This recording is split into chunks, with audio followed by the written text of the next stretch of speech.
is being recorded, and everyone will receive a link to the recording and the slide deck and the Beyond the Phish report via email within 24 hours of this live broadcast. So again, welcome everyone to your GTRI Wombat Beyond the Phish webinar, and I will now turn the presentation over to Scott. Thanks, Bruce. I'm Scott Hogg, GTRI's CTO. I've been with GTRI for over 12 years. I'm a long-time CCIE, CISSP, providing security guidance and protections for our large enterprise customers.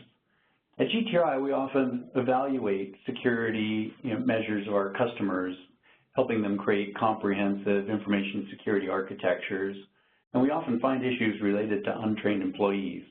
Most of our enterprise customers spend between 5 and 8% of their total IT budget on cybersecurity, information security, protections, and sometimes only a fraction of that, sometimes less than 1% of that security budget goes to any kind of awareness training for their employees and their staff.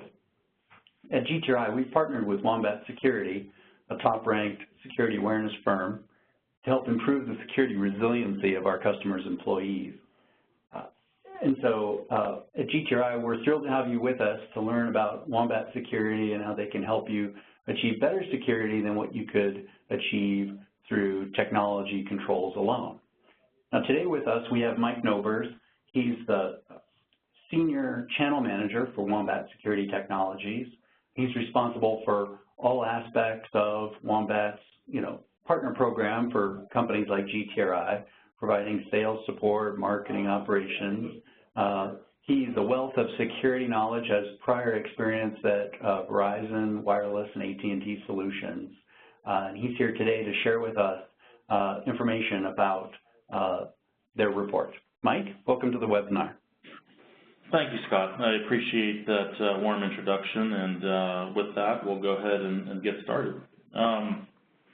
So today we're going to talk about Beyond the Phish, right? This is something that, a report that we put together that I'll get into, but before we do that, I want to tell everyone that's joining us today a little bit about Wombat Security Technologies, right? This gives you some background as to who we are and what we do and where we fit into cybersecurity today and how that relates to this study or, this report that we've published. So, when people think of Wombat Security Technologies, and the best way we always describe ourselves is we're the leading behavior change company, right? And people always find that as an interesting moniker in terms of naming yourself because they say, well, what does that mean necessarily? And so Wombat Security, our goal and our focus with cybersecurity is really to change end-user behavior when it comes to their actions on the day-to-day in terms of cybersecurity opportunities, right? Anything from, not clicking on phishing emails to not giving out company information or sharing things on social media or letting someone come through the front door of the building and gain access to information. So we really focus our effort on changing end users' behavior, your end users' behavior in terms of how they see cybersecurity and how they act on cybersecurity items.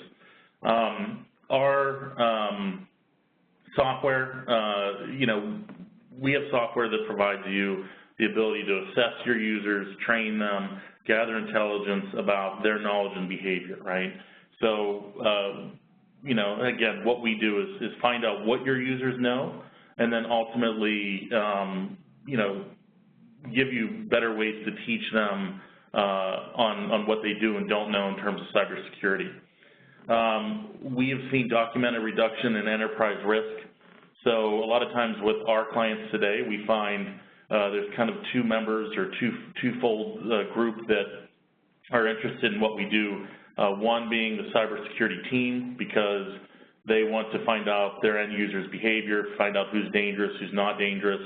And then ultimately on the executive side, executives are always looking at risk. What is the risk that's posed to our company and how do we reduce that risk? So our tools allow you to do that.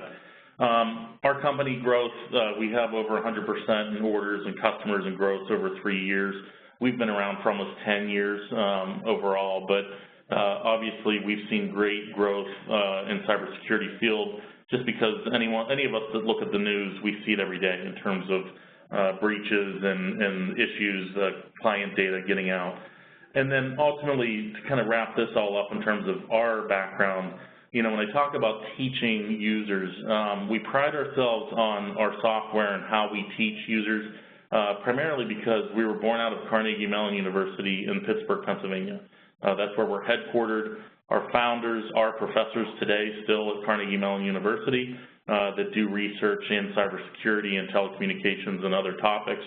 So, you know, we're not just a run-of-the-mill kind of company that started up some software because we thought it'd be cool. We actually, you know, take great pride in the learning process and really understanding how to best teach users or employees about different topics. So that's who we are today. So some of the things we're going to talk about. The State of the Phish report initially was a report that we did in 2016 that was released in late January, right? This report, just to kind of give you a little bit of background, the State of the Phish report really talked about phishing, right? What we see in the market, what we see with our clients, what we see from surveys in terms of the #1 threat vector, right, which is still phishing. This report was compiled from millions of simulated phishing attacks that were sent between October 2014 and September 2015. And then we also did surveys of hundreds of information security professionals to kind of get their feedback. So that kind of really started this whole process of, you know, this is what we do for a living. What is the state of the Phish? You know, what are we seeing that this being still the #1 threat vector? A lot of our clients, that's a big concern. You know, we get a ton of phishing emails. We're not sure who's clicking on them. We have malware incidences. We've been breached, you know, those types of conversations. So initially we did a report that talked about the state of the Phish. And you're going to see when we talk about beyond the Phish, you know, we're going to take it a bit further, right? What are the other topics? What are the other things that we see from our studies where people, meaning your end users or your employees, where are they lacking outside of phishing? And so that's some of the things we're going to discuss today. Before we get started on that, let's talk about phishing, right? The threat is still growing. You know, over the last 3 years being at Wombat, you know, I've seen it go from early adopters in terms of clients that, you know, got it, right? We get phished, we need to train people, we need to understand who's clicking and who's not clicking. And, you know, at that time you'd start to see the breaches come out and like the Target breach happened and things. But now the threat is still growing, right? It's not subsided. In fact, if anything, cyber criminals have gotten smarter, they've gotten more unique, they've employed different tactics in terms of phishing. So you can see here from our survey, 85% of the people that we had in the surveys and the studies have reported being a victim of phishing attacks in 2015, right? That's a huge number of our respondents to our study.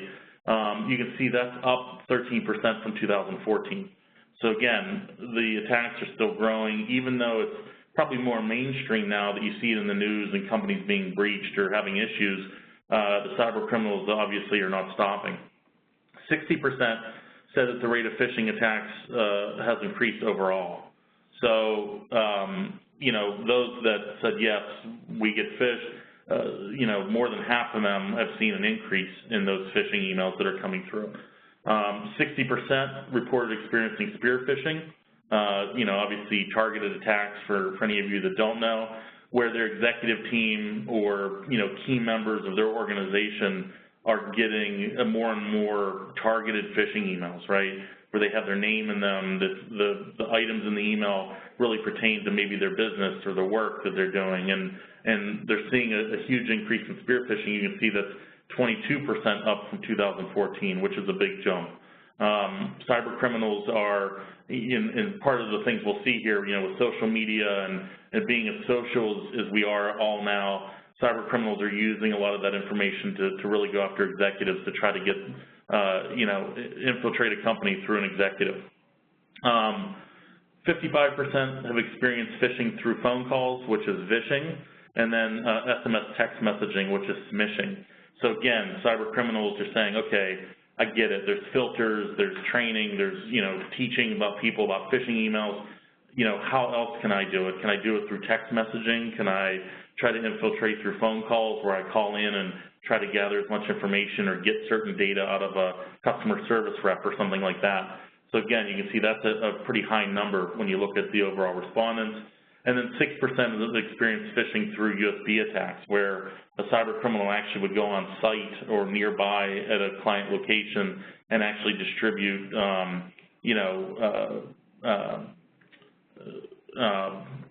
USBs that have a malicious payload on them to hopefully get somebody to plug it in, click on it, download a payload, and get access to their company. So again, you can kind of see these overall numbers in terms of how phishing is still growing. Breaches per threat action.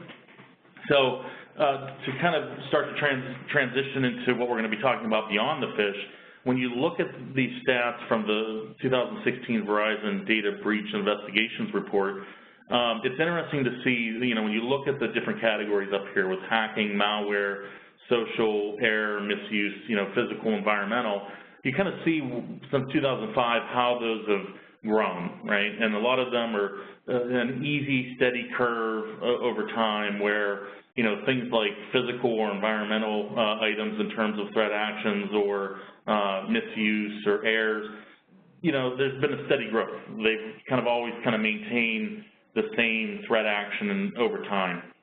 What's glaring when you look at this are the three ones that pop out. Obviously hacking is always still going to be up there because cyber criminals try to get backdoor access into companies and the servers and those types of things to gather information. But you can see the two that have the arrows that have grown, exponentially over time. You see malware incidences, right? And then you see social, right? And when we talk about those two, what we've seen in these studies outside of our own is that cyber criminals are now seeing end users or employees of a company as the best way to get access, right? And it doesn't necessarily have to be through phishing emails. It may be through their social media posts. It may be through things like LinkedIn or Facebook and those types of things, where the social aspect of how we all are today, personally and professionally, is giving cyber criminals kind of a free rein to better infiltrate a company, right? Why go through trying to hack into the back end of a company when employees are really letting you in through the front door, right? So you see a gradual growth with that. And then malware instances, obviously, whether those payloads be through text messaging or whether it be through social media posts, anything that can get an employee to click on that downloads that malware, gives them access to systems, you can see these threat actions are really growing over time.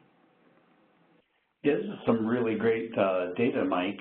I think we've seen, attackers are able to adjust their methods more quickly than enterprises can with their annual IT security budgeting process. We've seen shifts in attackers' behavior from external perimeter towards internal mobile device and targeting people. One day, an attacker may be, embedding malware in PDFs. Next day, it's C-level spear phishing or ransomware. Next day, it's I'm from Microsoft Tech Support and I'm here to help. And so we can take a page from Agile methodology playbook and create and use security awareness to patch up a just-in-time weaknesses in our security policy, right, Mike? That is correct. Yeah, and thank you for that feedback. That was good information. So moving forward, breaches per asset category.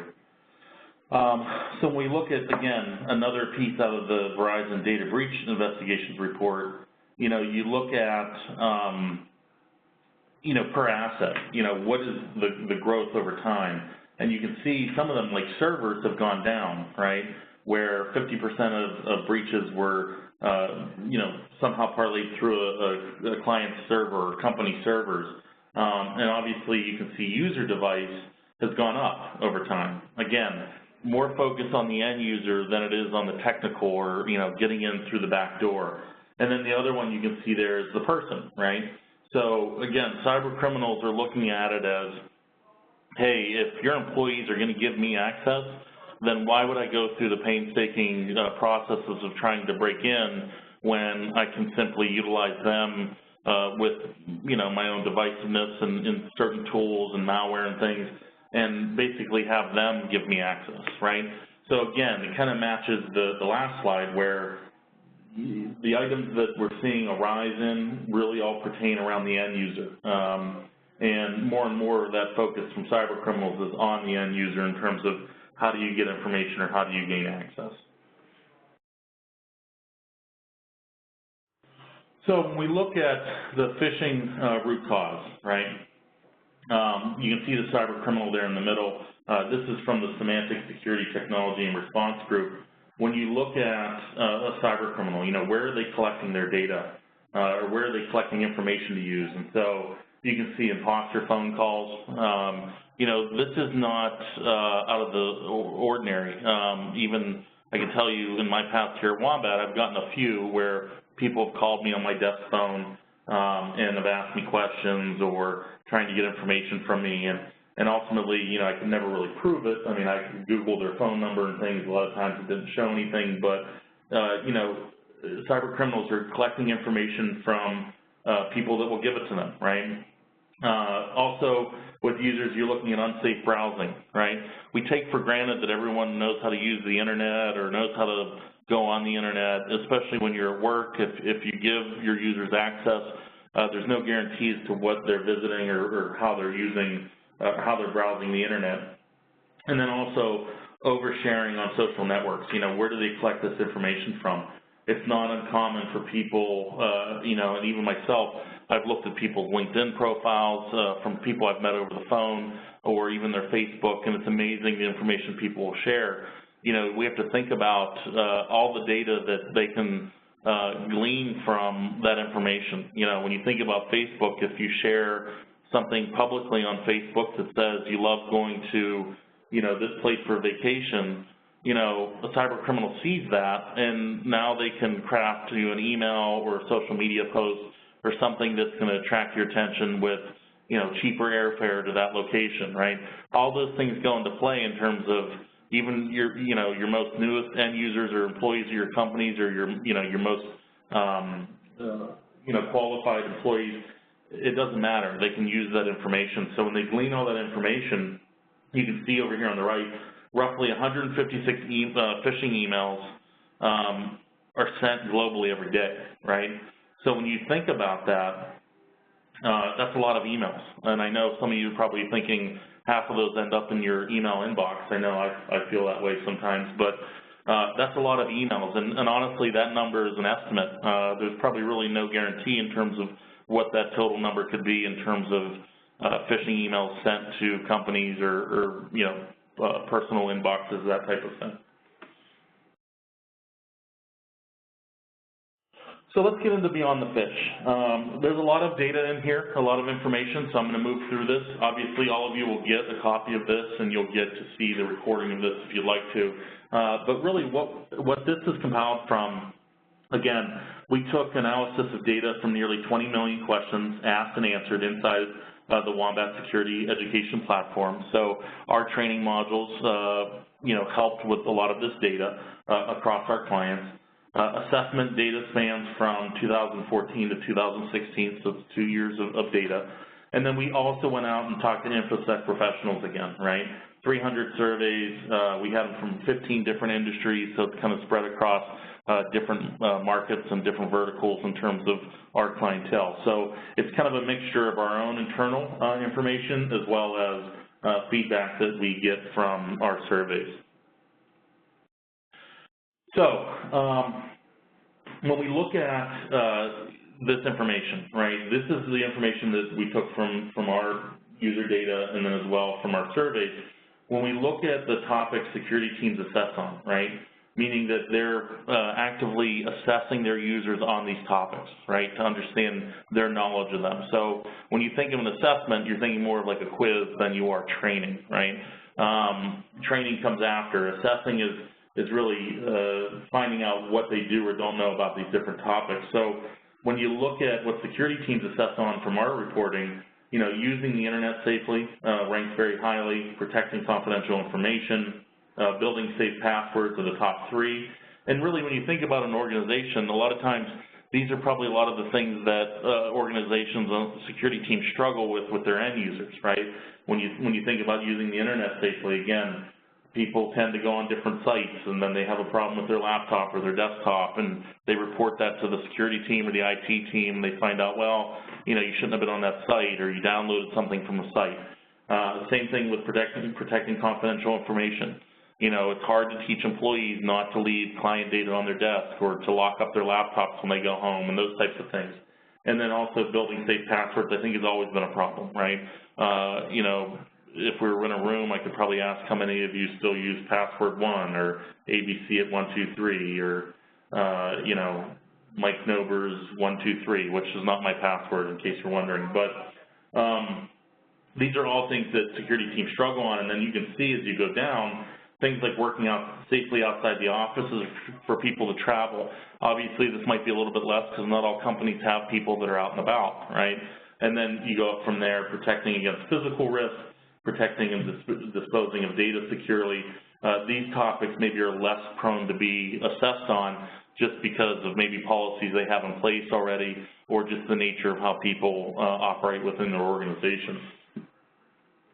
Yeah, that top one right there, many organizations, enterprises have given employees these mobile devices, turned them loose, haven't given them any education or told them about the expectations of secure internet use, haven't explained to them how to hover over a URL link to validate, the destination that they may go when they click on that.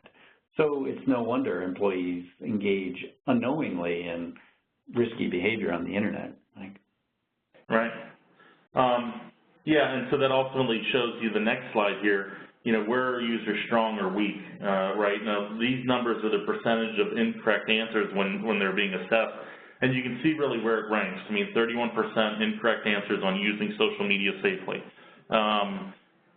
People tend not to think of Facebook as being a security concern or LinkedIn as a security concern or Snapchat or any of the other ones, but obviously you can see where people score poorly on that. Protecting and disposing of data securely, right? People tend not to think about, if you throw away a contract, a client contract, where does that go? Does it go in the garbage? Does it get shredded? Does it go somewhere where someone can find it?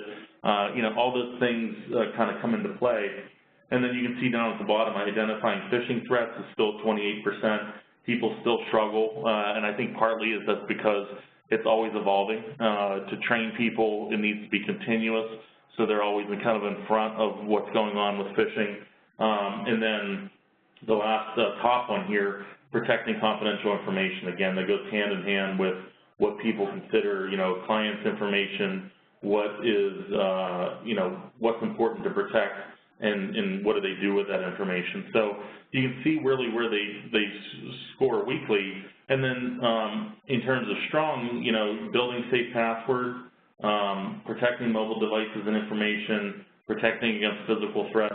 Some of these things are scored a bit probably better because just the nature of, tools that make people change their password or mobile devices that the user owns, so they tend to protect it a little bit more than maybe they do company-owned information or devices.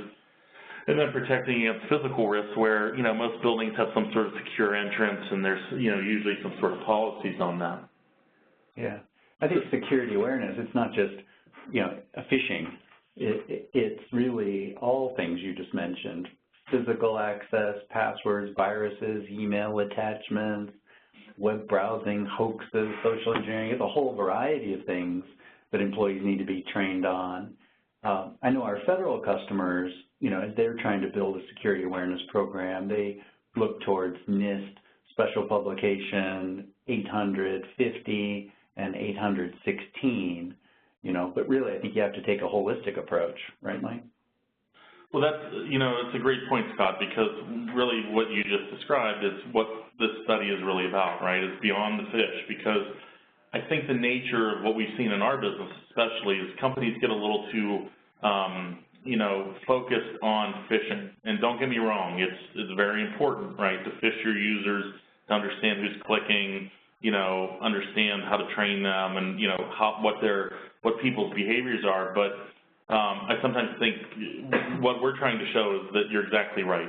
You may have a very good program where you're teaching people about phishing and you're always in front of them about phishing, but then that same employee gets on the phone with somebody that calls in and tells them all about the company, or, gives them client information, or someone left someone in the front door of the building, or someone doesn't, shred company information.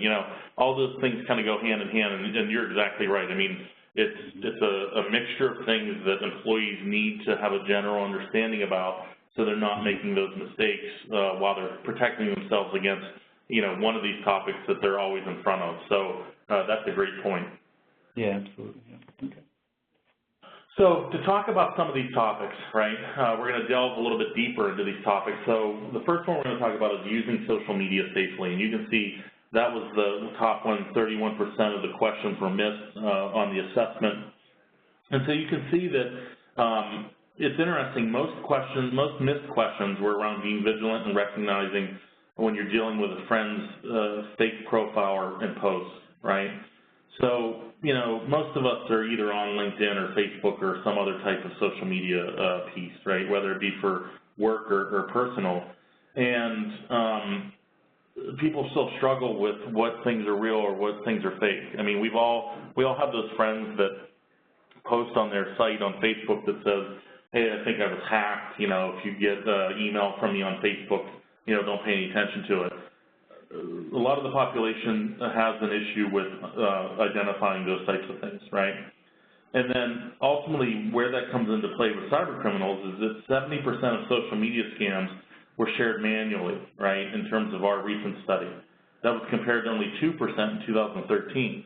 So again, cyber criminals are saying, why should I work very hard to try to get access or to spread a virus or malware or something like that, when I can simply share it with people on social media, and those who know better that, this is a great video of a cat doing something, or, they're going to share that for me. They're going to spread this malware, they're going to spread this virus, because ultimately it's a viral cybercrime at that point where you're letting the users do the work for you. So it's interesting to see that number has gone up so dramatically over the last couple of years. When you look at companies and who assesses on them, this is an interesting scenario here where 55% of the companies assess on using social media safely. So, right, over half the companies we surveyed and the data we took. But on the flip side, 76% of them allow access to social media on work devices, right? So half of them, a little more than half of them are actively assessing on it and trying to find out what their users do and don't know. But 3/4 of them also let their users access these different things on work devices, right? So it's kind of like, do you shut them off, or or you step up your game in terms of training them or not? So there's some interesting information. And then when you look at, what is your confidence level of your employees to know not to post pictures or locations on social media that could be harmful to your organization's security, they're not very confident, right? So they see their employees as being not in the know about what they should be posting and not posting. Industries that struggle the most using social media safely, you can see telecom, education, and retail, right? A lot of these things go hand in hand with certain aspects of their business, whether the employees are sharing, sales or information about their products. So you can see here, and even education, there's a lot of sharing with in the education ranks with students and things. They're more apt to share all this. So you can see the ones that struggle the most there. So then we go on to protecting and disposing of data securely, right? This is 30% of the questions were missed. And so what type of questions were asked in our survey and in our training? So lifecycle data from creation and deletion, handling PII, using USBs, deleting files from hard drives, and securing work devices, right? These are the kind of the questions and the assessments were asked. One of the common misconceptions from end users is that there's always technology in place to protect them from being hacked. I know when I worked at larger companies, Scott had mentioned I worked at Verizon and AT&T. You know, I think that was some years ago, but ultimately I think the overwhelming idea from employees was that we're a big company, we have a group of security people and IT people that block everything, and so if I click on an attachment or if I, you know, share something, they're going to catch it and take care of it, right? So it's interesting that that feedback came that people still have that thought process. When you look at the organizations that have the biggest problems with protecting and disposing of data, again, retail, transportation, technology, education, manufacturing, down the list. So again, kind of the same markets or the same industries struggle with, you know, protecting and disposing of data. And again, it may be the nature of their business, with retail being what it is, getting users, you know, customers' information or sharing their information. And also part of the thing with retail is probably the turnover in staff and ultimately training them on properly doing things with people's data. So again, you can see these industries that struggle the most and where you may fit in with these industries. The next category is protecting confidential information. And again, I'm going to go through these not super quickly, but for the sake of time, I want to make sure we cover everything. So when you look at the 27% of the questions missed, you can see the industries that struggle here, right? So, you know, disposing of data is one thing. Protecting confidential information, whether it be employee information, whether it be client information, you know, it's not so much destroying it, it's protecting it. You know, what do you do with your order forms for your clients at the end of the day? Do you put them, do you leave them on your desk? Do you know, lock them away? Those types of things. You can see healthcare struggles with this. It's an interesting industry that struggles with this when you look at it because, you know, our health information is so very protective to ourselves, and yet they struggle with how do they protect that information, right? And then you go down the list from there, telecom, defense, industrial base, and then, you know, down the list to education and professional services. Again, some of the times these industries or the markets they're in may drive the actions as to, you know, how this data is handled, or if there's turnover in employees or employee training that may ultimately affect some of these. But again, the struggle is real and it's there for these industries. What types of questions were asked in terms of protecting confidential information? You can see PCI DSS and HIPAA questions. One of the, again, an interesting information here, what was one of the most missed questions asked around this topic? And the biggest question that people failed was, is it safe for a call center employee to write a customer's credit card number down in a personal notebook for later processing, right? And it's interesting because at one point I did work in a center like this, and that was the norm for a lot of employees, just purely out of processing an order or doing something for a client where they didn't have time on the phone call, or, you know, they did part of the order and then they had to do something else, so they said, well, give me your information and I'll process it here in a minute. That was a lot of people did that, right? And so you can see, again, people have no concept of where does that information go if I do write it down, and whose hands could that fall into, and ultimately, you know, what are the dangers in that? Working safely outside of the office, again, this was a topic that is interesting because some, you know, people surveyed and clients and things may not have, some of them may have a lot of staff that travels, some others may not. So you can see only about 50% of those in the study are assessing around this topic, and again, that's probably purely out of just the nature of their business. The question that they missed most was around connecting to Wi-Fi. And ultimately, why do we think that, right? Why do people probably don't understand the dangers of Wi-Fi? It's because they're driven the idea of saving their data, right? We all have our own cell phones or smartphones, and we know what our data costs. I mean, we don't have minute plans anymore. We have data plans, and then they give us some time to talk on our cell phones. So people are driven when they go to a coffee shop, when they go somewhere, what do people ask? Hey, do you have Wi-Fi here? so they can connect and not use their own data. And again, they're not realizing the dangers that exist in accessing public Wi-Fi. Same thing with hotels, right? Whenever we go to a hotel, it's like, hey, you get free Wi-Fi. Oh, great! I can download. I can do work in my room. Again, it's not uncommon that those Wi-Fis can be open or sometimes malicious. The confidence level with employees to not connect to public Wi-Fi networks without protection, protected connections such as VPN. Over half are not very confident, right? And I think because security professionals know that at the end of the day, an employee that's at a hotel for the night at a show or an event, they need to do work, and unless they're supplied with a hotspot or some sort of connection, they're going to connect, right? And if they do connect, security people are not very confident that they know how to connect properly, even if it's an open network. So 32% were neutral, and then 17% were confident. And again, that's probably really purely based on how they train them. And then you look at the last piece here. Do you have security policy guidelines for employees to follow while traveling? Over half said yes, but you can see almost half said no. So while they're concerned about it, while they know that their employees are connecting to all kinds of open networks and things out there, a lot of them really don't have a policy in place to, again, reinforce and drive those employees to do the right thing when they're on the road.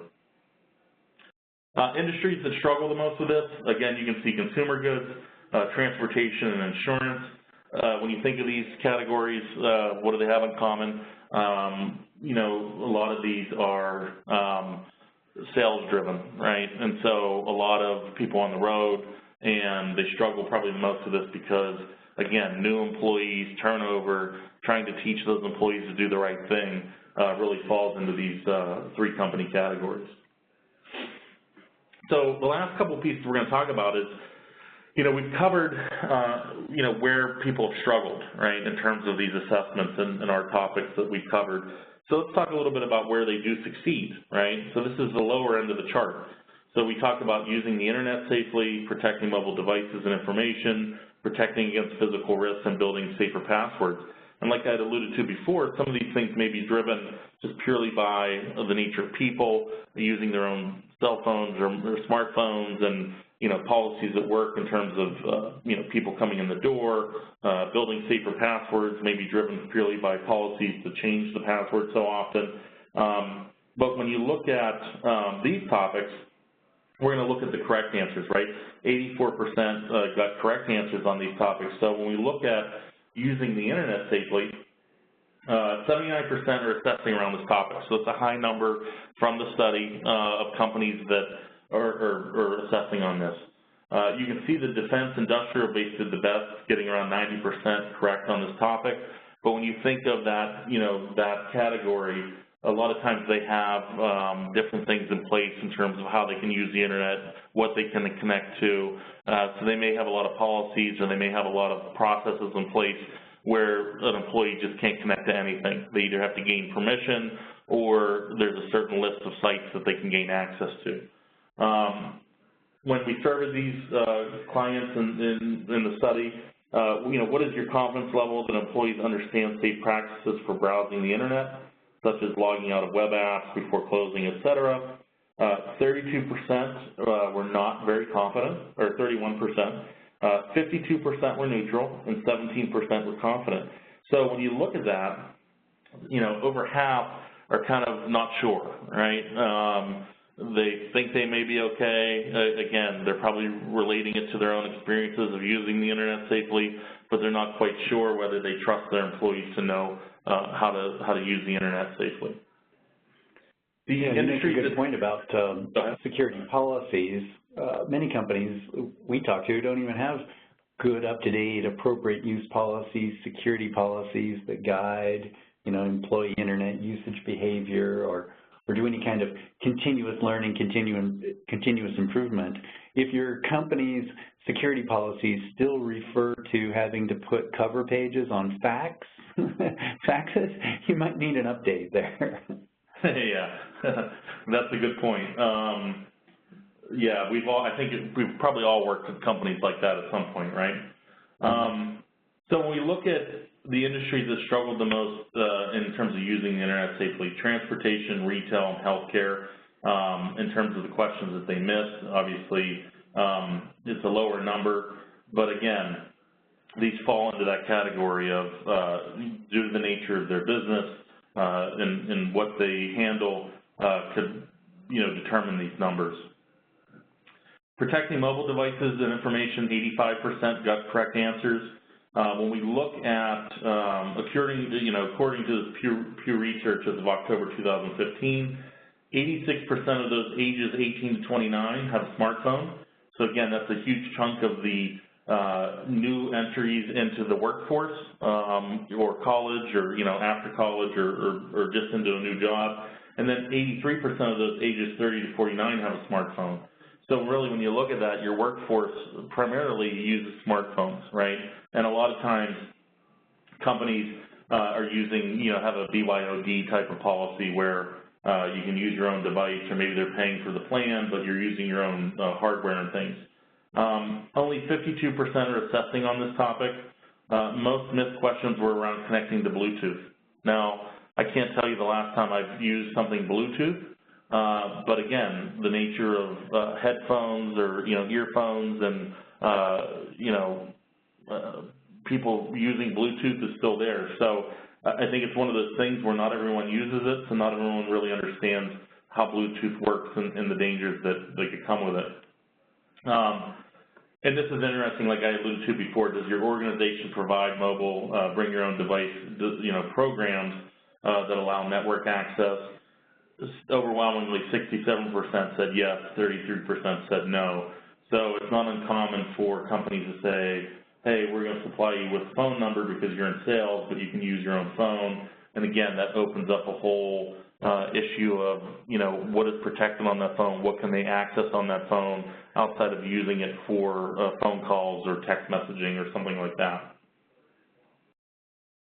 The industries that struggled the most in this category, you can see again, consumer goods, healthcare, and finance.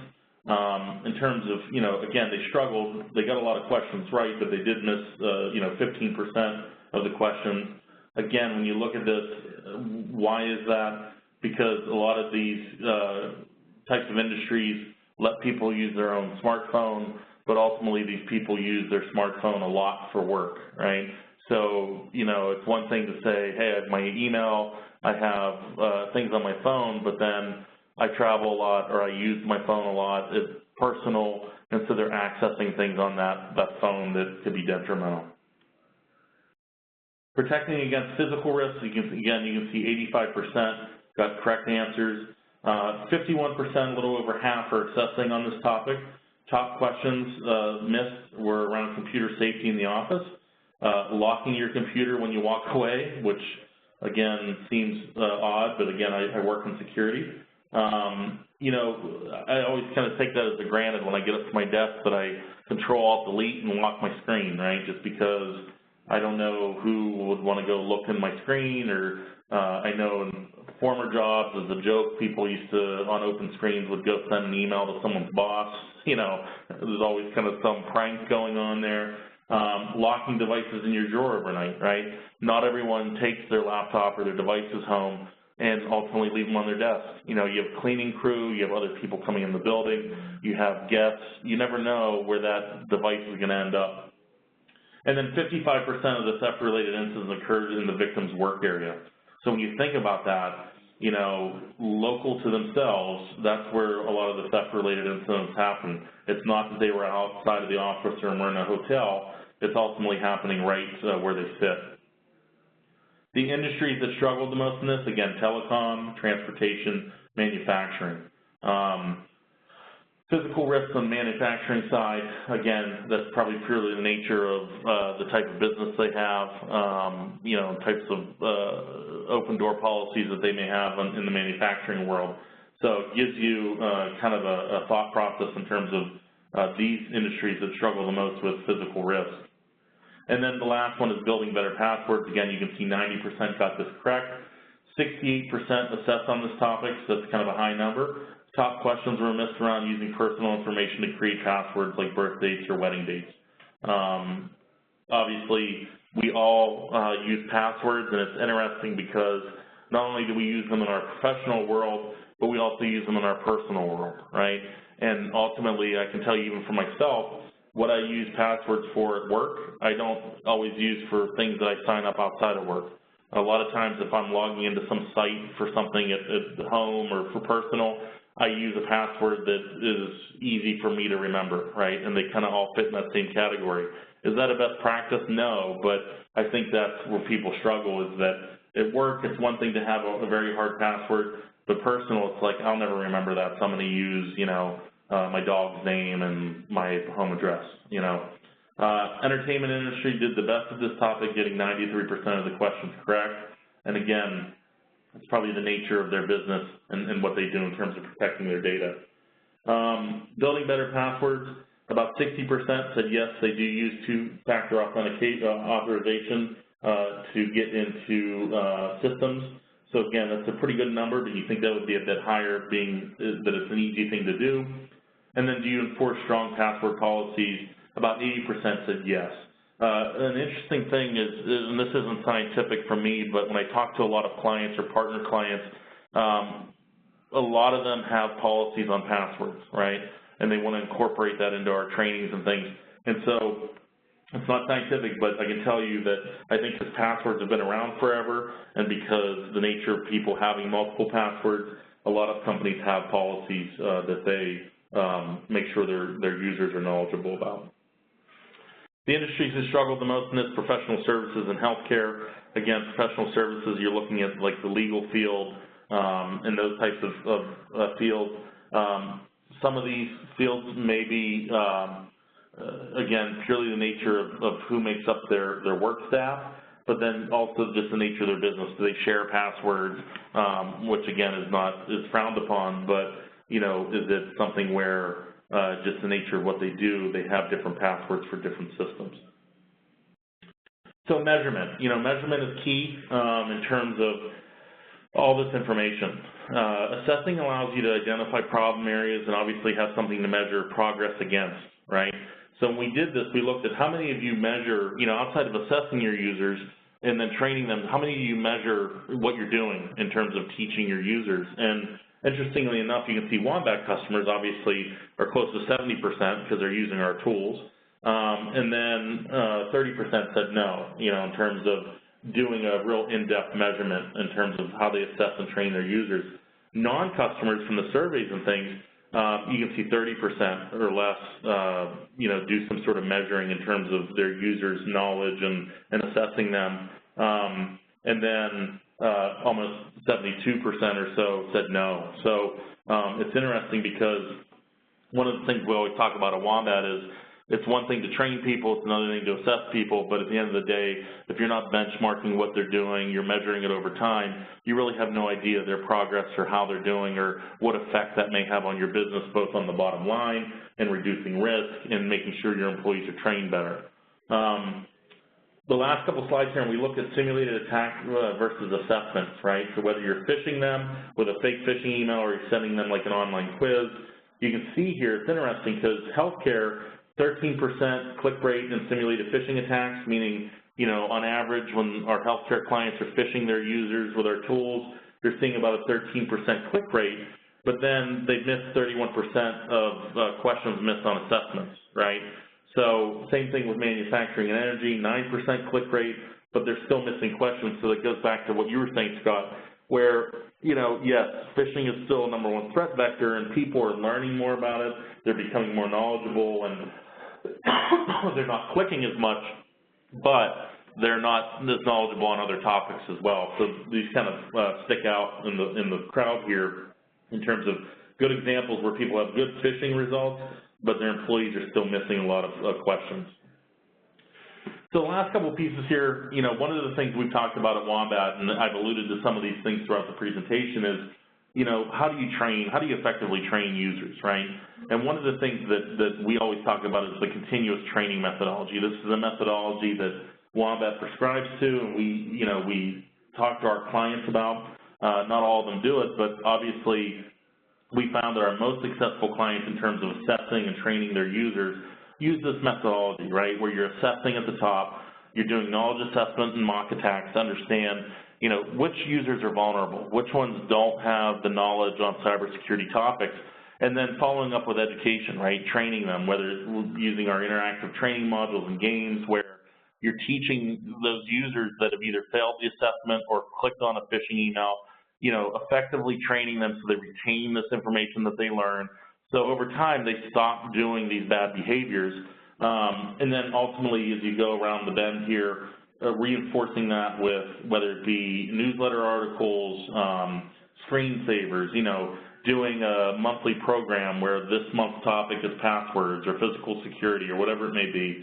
And then ultimately measurement, which we just talked about, you know, again, to be effective in this and also really to report to, you know, executive team or those people that are looking at this as a way to, again, reduce risk, reduce overhead, reduce costs, whether it be malware incidences or breaches and things.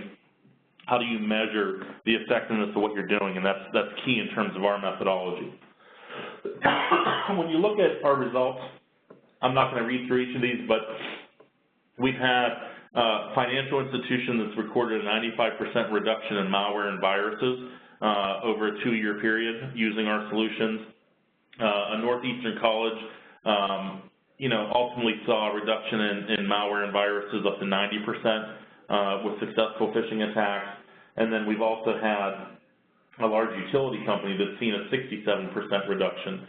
We also have some case studies that talk to one of our clients, for instance. I'll tell you, they had a huge malware issue. I think they had about 5,000 employees overall, and they were, on average, daily, were getting about 70 malware incidences a day, right? When you think about that number, that's a lot. And so when they came to us, they said, look, we have a huge malware problem. We're going to benchmark that, and then we're going to do some phishing, and we're going to do some assessing, and we're going to train our users on these topics. And ultimately what they saw, I think it was about a 60% reduction in terms of malware, right? And so at the end of 6 months, they came to us and they said, look, here's our results. We benchmarked our malware incidences that we have daily before we started. Then we trained, assessed, and you know, phished our users over a 6-month period. And they came back and they said, look, we're not going to give you numbers, but essentially the money we've saved with help desk, you know, repairing malware, getting rid of machines or buying new machines because malware instances were so bad, the money that we've saved in that time period is essentially paid for us to use your software. So again, there's different values that you can find by using these tools. The last couple pieces here, application of learning science principles. Our modules are really built on the idea of using the learning science principles, which are, you know, you keep the training short. All of our modules take about 10 minutes on average to complete. So we're not asking for a lot of your users' time, but the way we do it is very interactive, very engaging with the user. And so the way we teach them, when they take these training modules, they walk away, they retain a lot of this information. So, right? So while it's very efficient with their time, it's very effective with them retaining this information, because ultimately as an employer, as a, you know, director of security, what you want those employees to do is after they take the training, the next time they see a phishing email or the next time they, you know, are going into a mobile app or they're doing something that they're not quite sure of, you want them to pause, right? You want them to stop and think, you know, is this the right thing? And I remember from my training that, you know, this scenario with mobile apps that this hasn't been rated enough. You know, should I look at this? Should I not look at it? So that's ultimately what we do. You know, we make it very efficient for your users to learn, but we make it very effective in terms of the information that they're retaining. Our portfolio, I'm not going to go into all these, but you can see we have a wide range of portfolio here for our clients to utilize. Our simulated attacks, again, phishing attacks. We have a great tool that allows you to send out a simulated phishing attack to your users where it tracks, you know, who failed, who clicked, and all those other things. But then, again, we get into the training modules, we get into our posters. We have a number of different products that we offer our clients today to best use that continuous training methodology, and ultimately, at the end of the day, train your users the best way that we can to help them, again, reduce risk and reduce harm to your company. The Wombat Advantage, obviously we have great success in this. We have thousands of clients all over the world that use our solution to better train their employees on cybersecurity topics. We rank very highly in the Gartner Magic Quadrant, which is a year-to-year study on us. And so ultimately, we have the background, we have the experience to, best utilize for yourselves in terms of cybersecurity. So just a quick summary, and I know we have a little bit of time for questions. Weak knowledge areas, social media, protecting and disposing of data, identifying phishing attacks, protecting confidential information, working safely outside the office. Obviously, when you look at those topics, it kind of makes sense. And then when you look at the stronger areas, using the internet safely, mobile devices, physical risks, building stronger passwords, that also makes sense when you apply it to yourself. These are probably topics that when you look at this, you say, yeah, I have a good understanding of these stronger knowledge areas, and also, in the weak knowledge areas, I bet you I probably won't score very well. So that's a quick summary of what we've learned today. And so at this time, I'm going to hand it back over to Scott and Bruce to see if there's any questions that we want to answer for today's webinar. Yeah, thanks, Mike. You've really armed us with some great data and statistics here. I mean, we encourage our clients to build security awareness programs that aren't just focused on one aspect, but really leverage a variety of topics in an iterative approach, that has assessment and education, positive reinforcement, and then captures those metrics that you can use for continuous improvement to see where you're making progress or where you need to focus. Cybersecurity, it's not always the most uplifting topic, but it can be cast in a positive light. You can use humor, make it fun, gamification, get the employees engaged and get them thinking positively about a negative subject, about being the target of an attack. But I think if the training is performed properly, it can really help create a good corporate culture around security. So thanks, Mike. Yeah, so if people have questions, you can type those into the Q&A panel. While you do that, Mike, I'll ask you one of my questions. So your learning systems, can you take your educational materials and put them into a learning management system that a customer may have, your video files? Do they use the SCORM format, that shareable content object reference model format? Yeah, so the nice thing about our solution is that our modules are hosted on our platform, right, where a client today that doesn't have an LMS or doesn't choose to use an LMS can simply, send out an assignment to their users where the users would get a unique email that's sent internally, right? The user would click on a link, it logs them into our platform, and they can take the training modules, right? We have reports that track, scores and how long it took them to take the module and when they took it and all the other stuff.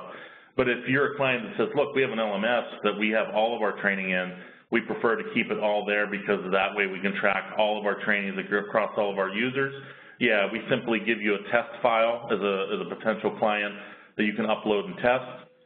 And then once you purchase, we build those SCORM files for your LMS that we send to you. You upload them into your LMS, and then simply you can run your training out of that platform. Yeah.